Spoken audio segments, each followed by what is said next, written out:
안녕하십니까. 오늘 하나님의 은혜를 나눌 말씀은 우리 에스라 8장 21절부터 23절 말씀까지 같이 말씀을 나누겠습니다. 때에 내가 아하와 강가에서 금식을 선포하고 우리 하나님 앞에서 스스로 겸비하여 우리와 우리 어린 것과 모든 소유를 위하여 평탄한 길을 그에게 간구하였으니 이는 우리가 전에 왕에게 고하기를 우리 하나님의 손은 자기를 찾는 모든 자에게 선을 베푸시고 자기를 배반하는 모든 자에게는 권능과 진노를 베푸신다 하였으므로 길에서 적군을 막고 우리를 도울 보병과 마병을 왕에게 구하기를 부끄러워하였음이라. 그러므로 우리가 이를 위하여 금식하며 우리 하나님께 간구하였더니 그 응답하심을 입었느니라. 안녕하십니까. 오늘도 또 주 안에서 복된 하루가 또 펼쳐지기를 원합니다. 우리가 믿음으로 우리의 삶을 개혁하고 또 하나님 앞에 나가야 되는 또 중요한 그런 기로에 저희들 서 있습니다. 여러분들 이런 시기 속에서 더욱더 우리가 영적으로 나태해지거나 게으르는 게 아니라 더욱더 하나님의 말씀을 붙들고 우리가 나가야 됩니다. 더 깨어있고 또 교회를 위해서 또 우리 성도들을 위해서 또 연약한 자들을 위해서 여러분들 기도해 주시기를 바랍니다. 에스라는요 기도하는 사람이었습니다. 에스라는 민족의 위기에 내 문제가 아니기 때문에 그는 방관하지 않았습니다. 하나님을 붙들고 기도했던 사람이 바로 에스라였습니다. 에스라는요 그 성전 건축이나 어떠한 그 외형적인 교회를 세우는 것이 그의 인생의 목적이 아니었습니다. 에스라는요 하나님의 손이 어떻게 자기의 삶 속에 역사했는지를 믿음의 증거를 가지고 보여주는 그런 귀한 사역을 펼쳤다는 것입니다. 지금 우리도 뭔가 이렇게 보여주기 식으로 하는 그런 경우들이 굉장히 많습니다. 그런데 근본적인 그러한 그 인생의 문제를 해결할 것이 필요한 것이지 보여주는 것은 일시적인 그런 효과를 낼 수 있을 뿐 근본적인 문제를 해결해 주지 못한다는 것입니다. 오늘 에스라는 먼저 1장부터 6장까지 우리 전에 말씀드렸다시피 과거의 일들에 대해서 얘기를 하고 있죠.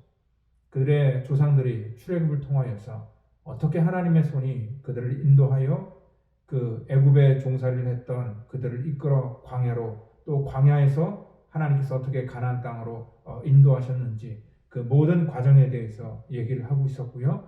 그리고 또한 1차로 귀환했던 그들의 이 조상들의 그러한 삶에 대해서 결단에 대해서 말씀을 해주고 있습니다.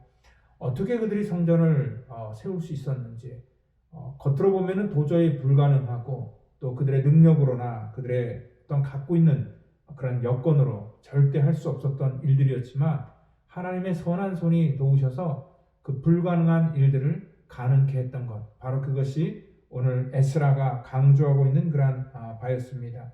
학개와 스가랴를 감동시키시고 또 그들을 보내시고 또 이렇게 자기의 삶 속에 주저앉아 있는 자들을 말씀으로 다시 일으키셔서 하나님께서 기회를 허락하여 이 성전을 재건할 수 있었던 것도 뭐냐면 하나님의 마음이었고 하나님의 일하심이었습니다.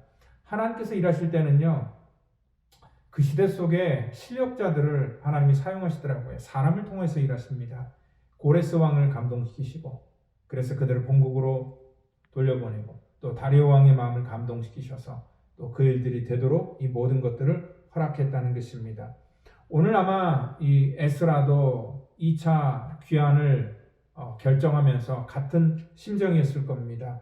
하나님 앞에 에스라가 기도할 때에 정말 이 2차 귀환을 통하여서 어떻게 자기를 사용하실지 하나님의 선한 손이 어떻게 돕는지 그는 아마 믿음을 가지고 하나님께 기도하면서 자기 주변에 일어나는 모든 상황을 그는 살펴보고 있었을 겁니다.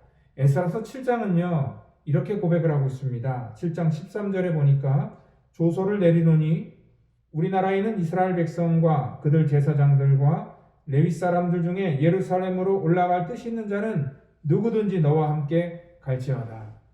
그러니까 하나님께서 그 당시에 아닥사스다 왕의 마음을 감동시키셔서요 그 왕이 허락을 해주는데 에스라와 함께 조국으로 가고 싶은 모든 사람들, 백성들, 제사장뿐만 아니라 어떠한 사람이든지 간에 다 함께 갈 수 있도록 어떠한 인원의 제한을 두지 않고 다 허락하셨다는 것입니다. 그리고 또한 7장 20절을 보니까 그 외에도 하나님의 성전에 쓰일 것이 있어서 내가 드리고자 하거든 무엇이든지 궁중창고에서 내어서 드릴지어다. 그러니까 하나님의 성전을 건축하는 데 있어서 궁중창고를 뒤져서 필요한 모든 것들은 가져가라 라고 하면서 곳간문을 아예 그냥 열어주는 그러한 은혜를 지금 에스라는 경험하고 있다는 것입니다. 또한 7장 24절을 보니까 이렇게 얘기를 합니다. 내가 너에게 이르노니 제사장들이나 레위 사람들이나 노래하는 자들이나 문지기 사람들이나 느디님 사람들이나 혹 하나님의 성전에서 일하는 자들에게 조공과 관세와 통행세를 받는 것이 옳지 않느니라 하였노라. 그러니까 지금 여기 조공, 관세, 통행세 이러한 모든 행정적인 명령을 통하여서 전부 다 그것들을 허락해 주시는 하나님의 손길이 있었다는 것입니다. 아마 에스라는요 지금 자기 인생의 결정을 하기 전에 자기가 아닥사스다 왕의 마음을 이러지도 못하고 저러지도 못하는 상황인데 하나님께서 이미 그 왕의 마음을 감동시켜서 그 일을 하도록 모든 것들을 허락하신 것들을 그가 보면서 그는 알았을 겁니다. 하나님의 선한 손이 나와 함께하고 있구나. 여러분들 결코 아닥사스다 왕이 착해서가 아닙니다.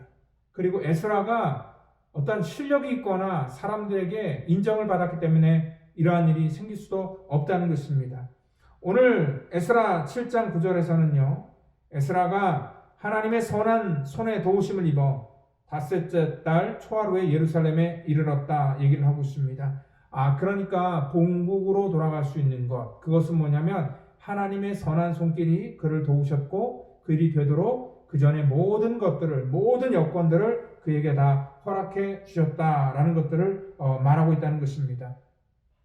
우리가 가끔 보면 착각하지 말아야 됩니다. 우리 인생 속에 잘 풀릴 때가 있습니다.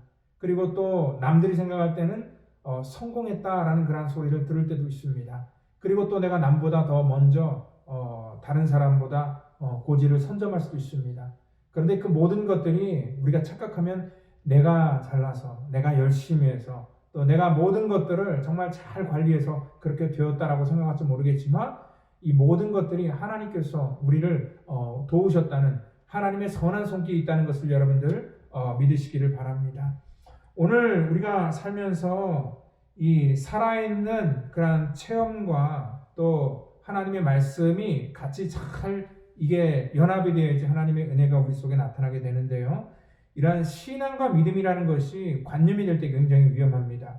여러분들 맹목적으로 인간의 욕심을 채우기 위해서 우리가 믿는 하나님은요, 마치 지금 이 시대 속에서 그 사회적인 그런 무리를 일으키는 신천지와 다를 바가 없습니다. 그들이 그렇게 열광한 이유가 뭡니까? 자기들의 인생만 생각하고 자기의 욕심을 채우고자 그 모든 일들을 지금 하고 있다는 것입니다.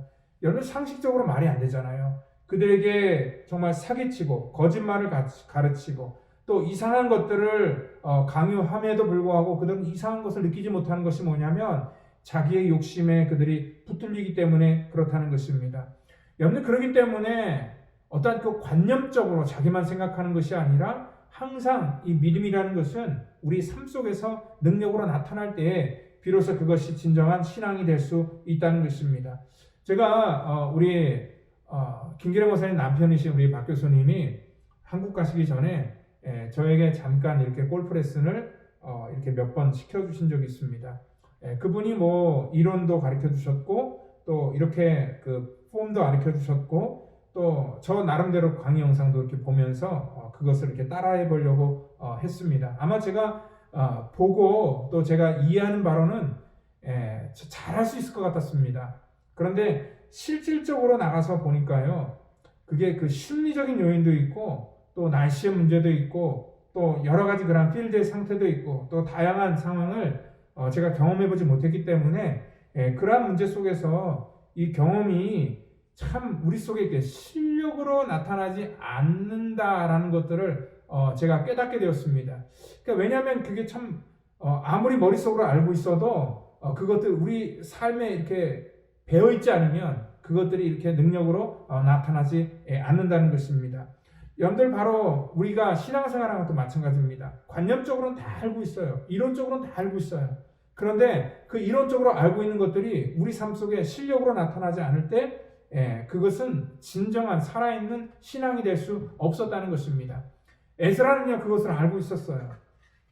그가 믿는 하나님, 또 그가 경험했던 하나님, 또 그가 알고 있던 하나님이 뭐냐면 그의 머릿속에 그리고 과거에 어떤 사람들이 했던 그런 간증 속에 있던 하나님이 아니라 자기 삶 속에서 역사하시는 하나님으로 그는 분명히 체험하고 있었고 경험하고 있었고, 그리고 부모의 세대를 통하여서 들었던 하나님, 또 자기의 삶 속에도 그 하나님이 똑같이 역사하기를 원하는 그러한 간절함이 있었기 때문에 오늘 바로 그러한 믿음의 그러한 선택을 할 수 있었던 것이고, 또한 이러한 그 간증이라는 것도 여러분 언제 나타나냐면 항상 우리가 이렇게 믿음으로 결단할 때, 그리고 어떤 위기 속에서 우리의 정말 살아있는 믿음과 신앙이 나타나게 된다는 것을 여러분들 믿으시기를 바랍니다. 스가랴서 7장 8절에서는요 4달 동안 모든 그러한 이 귀한 자들이 하나님의 선한 그러한 도우심을 체험하게 됩니다. 우리 지난주 설교가요 광야를 지나며였잖아요. 그러니까 광야를 지나면서 하나님의 손길을 경험해보지 못한 사람들은요 아무리 말해도요 알 수가 없다는 것입니다. 하나님의 손길을 광야에서 직접 만나고 경험을 해봐야지만 정말 하나님이 우리를 도우시는구나 라는 것들을 이해할 수 있다는 것이죠. 여러분들 바로 에스라가 백성들에게 지금 얘기하기 원했던 것도 바로 그러한 부분이었습니다. 자기가 만난 하나님이 그 이스라엘 백성들에게도 똑같이 경험되기를 원했고, 또한 그러한 하나님이 어떻게 하나님의 선한 손이 자기를 도우시고 인도하는지를 그러한 모든 사람들에게 보여주기를 원했다는 것입니다. 오늘 바로 그러한 과정 속에서 하나님의 은혜가 오늘 에스라에게 임했고요, 또 하나님의 능력이 그들의 삶 속에 보여지게 되었다는 것입니다. 오늘 여러분들의 인생 속에도 지금 이렇게 코로나 바이러스로 인해서 모든 사람이 어려워하는 과정 속에도 저는 한 가지 확실한 건 뭐냐면 하나님의 선한 손이 오늘 여러분들을 도우시고 인도하신다는 것을 여러분들 믿으시기를 바랍니다. 그리고 믿음으로 승리하는 저와 여러분 되기를 예수 이름으로 축원드립니다. 다 같이 기도합니다. 하나님 감사합니다. 우리가 인생의 수많은 위기를 아버지 넘어가 지금까지 왔습니다. 하나님 그때마다 우리가 또 알고 또 알지 못했을지라도 하나님의 선한 손이 우리를 여기까지 인도했다는 것을 저희들을 깨달을 때에 하나님 늘 우리가 할 것은 감사밖에 없습니다. 하나님 이 위기 또한 지나가리라 믿습니다. 하나님 이러한 위기 속에서도 하나님의 선한 손이 우리의 가정과 또 우리 성도들의 모든 기업과 저들의 삶을 지켜주시고 인도해 주시리라 믿습니다. 하나님 또한 연약한 자들에게는 하나님께서 위로와 하나님의 긍휼을 부어주셔서 인생의 위기 속에서 하나님의 선한 손을 직접 경험할 수 있도록 하나님께서 은혜와 긍휼을 부어 주시옵소서. 모든 것 감사하며 살아계신 예수님의 이름으로 감사하며 기도드립니다. 아멘.